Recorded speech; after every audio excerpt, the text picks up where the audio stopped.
সাম্প্রতিককালে কোরিয়ান সিরিজে ডুবে থাকছে বড় একটা সংখ্যক তরুণ প্রজন্ম। তবে কোরিয়ার ঘর আর ভারতের গৃহস্থের মধ্যে নাকি রয়েছে বিস্তর ফারাক।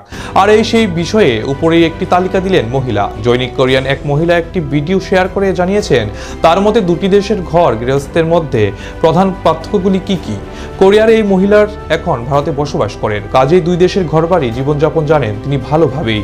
ইউটিউবের একটি ভিডিওতে তিনি দেখিয়েছিলেন বেশ কিছু জিনিস রয়েছে যা ভারতীয় পরিবারে অতি পরিচিত কিন্তু কোরিয়ার একেবারে অপরিচিত।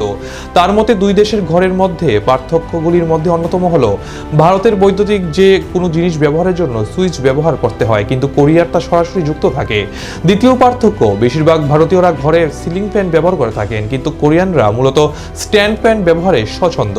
এই ভিডিওর সবশেষে তিনি বলেন কোরিয়ার কেউ বিনা অনুমতিতে ঘরের ভেতর প্রবেশ করতে পারে না কিন্তু ভারতে তারা যখন তখন ঘরের ভেতরে ঢুকে পড়ে। প্রায় 6 লক্ষ মানুষ ইতিমধ্যে এই ভিডিও দেখেছেন ইউটিউবে।